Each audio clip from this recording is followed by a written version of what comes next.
In 1919, the legislature of North Dakota voted to put the state government into the banking business.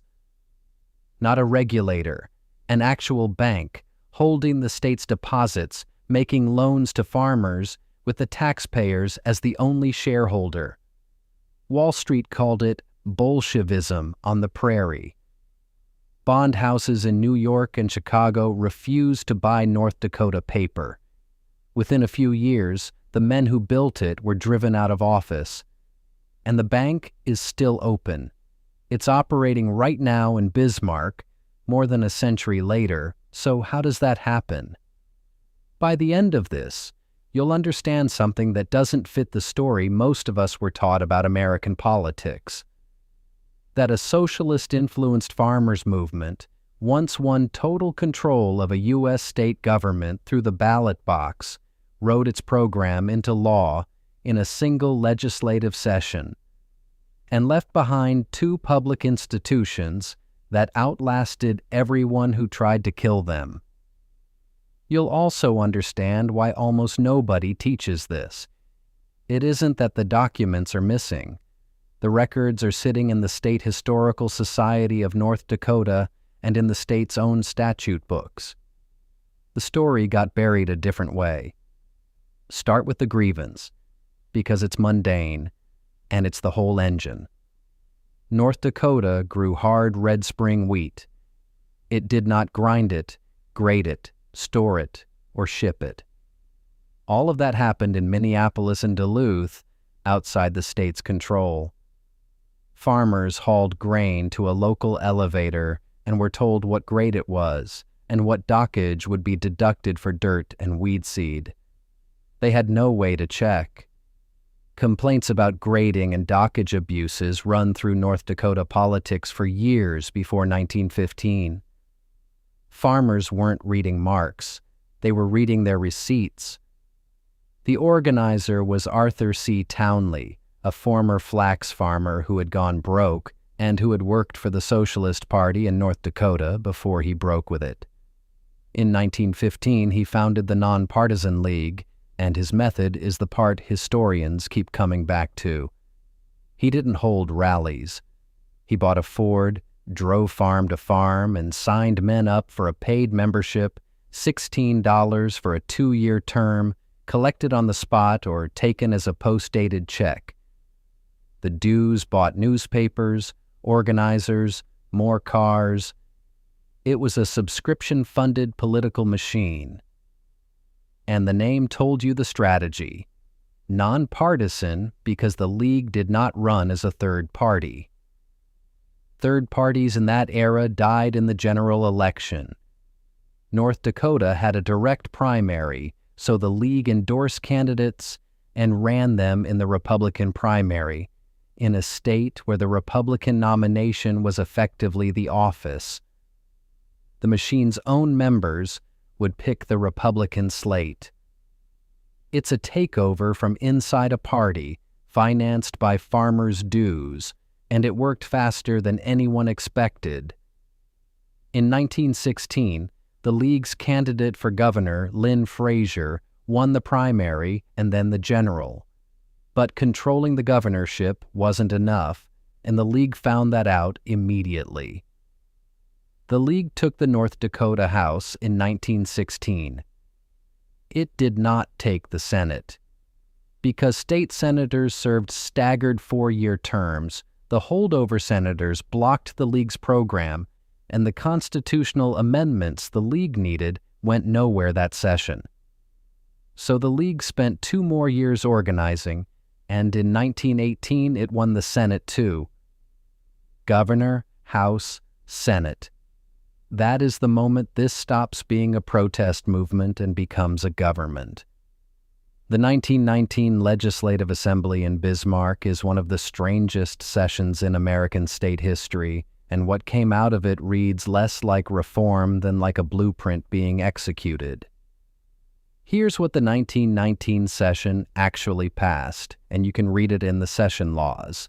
A state-owned bank, the Bank of North Dakota. A state-owned grain elevator and flour mill enterprise, which became the North Dakota Mill and Elevator in Grand Forks, a state hail insurance program, a home building association to finance housing, a workmen's compensation system, an industrial commission made up of the governor, the attorney general, and the agriculture commissioner to run the whole industrial program. Tax changes shifting weight toward land and away from improvements. Not one of these things existed in that state before, and they arrived together. Look closely at the bank, because the design is the clever part. The Bank of North Dakota was not built to compete with the little country banks on Main Street. Every public deposit in the state was required to be placed with it. That gave it a deposit base without chasing retail customers. It could then lend, participate in loans with local banks, and buy farm mortgages. The state itself was the guarantor. In effect, the state's own cash was redirected out of Minneapolis and St. Paul correspondent banks and kept inside North Dakota. That single mechanism is why the bank survived, and it's also why it was attacked so hard. The counterattack was fast, and it came on several fronts at once. Opponents organized the Independent Voters Association to fight the League inside the same Republican primaries the League had used. Court challenges were brought against the industrial program, and the financing dried up. To build a bank, a mill, and a home building program, North Dakota had to sell bonds, and the eastern bond market largely would not take them. Whether that was a coordinated boycott or ordinary investors refusing paper they thought was politically radical is something the record does not settle cleanly. What is documented is the effect. The state could not raise the money it needed on normal terms. Then came the legal fight that should have ended everything. The whole industrial program rested on a simple question. Can a state tax its citizens to go into business, running a bank and a flour mill in competition with private firms? Opponents argued that taking money by taxation for a commercial enterprise was not a public purpose and therefore violated the 14th Amendment. That argument reached the Supreme Court of the United States in the case known as Green v. Frazier, decided in 1920. And the outcome is the thing almost nobody who repeats the phrase socialist bank seems to know. The court upheld it, unanimously. The reasoning was deference. What counts as a public purpose in a state, the justices held, is primarily for that state's own people and its own courts to decide, and the North Dakota Supreme Court had already sustained the program. Federal judges were not going to sit as a board of review over a state's economic experiment. So the Bank of North Dakota was not a loophole and not a legal accident. It was constitutionally blessed by the highest court in the country. Which raises the obvious question. If the courts wouldn't kill it and the bond market couldn't kill it, why did the men who built it fall? They fell in 1921 in the first successful recall of a state governor in American history. The Independent Voters Association gathered petitions, and North Dakota voters removed Governor Lynn Frazier along with the Attorney General and the Agriculture Commissioner. That's the entire Industrial Commission swept out in one vote. The recall grew out of the financing crisis, allegations of mismanagement in the state enterprises, and years of ferocious press coverage. The League had built its own newspapers precisely because the established papers were hostile. But the recall did something odd, and this is where the story turns. Voters threw out the men. They kept the institutions. Separate measures to repeal the industrial program did not carry the day, and the Bank of North Dakota and the state mill survived the very election that destroyed their sponsors. And then the recalled governor did something almost nobody does. Lynn Frazier ran for the United States Senate the next year and won. North Dakota removed him from office and promoted him within 12 months. Read those two results together, and you get the real finding underneath this whole episode, and it is not the one either side wanted. What really happened in North Dakota was not a socialist revolution and not a failed utopia. It was a farmers' cooperative movement that used an ordinary tool, an open party primary, to seize a state government and then converted a temporary majority into permanent public infrastructure. The politics were reversible. The statutes were not easily. The bank held the state's deposits by law, so unwinding it meant redesigning how the state handled its own money. The League itself faded through the 1920s, and by the mid-1950s, the remnant merged into the Democratic Party in North Dakota. The machinery it built simply kept operating without it. So why isn't this taught? Part of it is the word. Calling it the Socialist Bank made it a slur to its enemies and a trophy to admirers, and both uses flattened what it actually was, which is a state deposit institution created by a Republican primary majority and upheld by a unanimous Supreme Court. Part of it is geography. A political earthquake in a state with a small population, far from New York and Washington, gets filed as local color.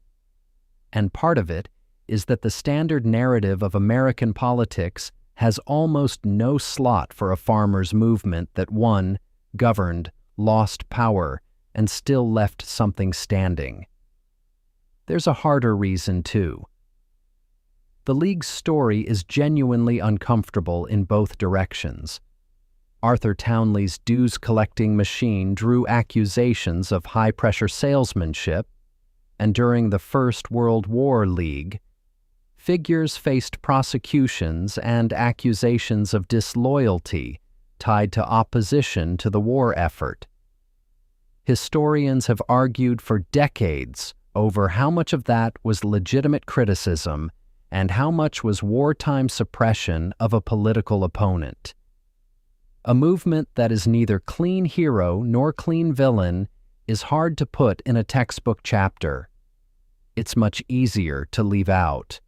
But the omission has a cost, and you can measure it in what people believe is possible. Now, what the record doesn't settle, whether the Eastern bond houses actually coordinated a boycott of North Dakota securities or simply priced political risk, is disputed, and the surviving evidence supports argument both ways. How much of the early mismanagement in the state enterprises was incompetence, how much was sabotage by hostile officials, and how much was the impossible position of running a bank with no bond market, remains contested among historians. And Townley himself is a genuinely divisive figure in the scholarship, admired as an organizer and distrusted as an operator. None of that is resolved. What is resolved is the ledger. The Bank of North Dakota still exists. So does the State Mill in Grand Forks. Two institutions built in one legislative session by a farmers' movement that no longer exists, in a state that removed its own governor for creating them, upheld by a court that said, a state's people get to decide what a public purpose is. Whatever you think of that, it happened, and it's checkable in the session laws and the court reports. Which brings us to a question about power that a different set of Americans answered a very different way. Next time, an inquiry that took 19 years to release its own findings, and the numbers that changed while it waited.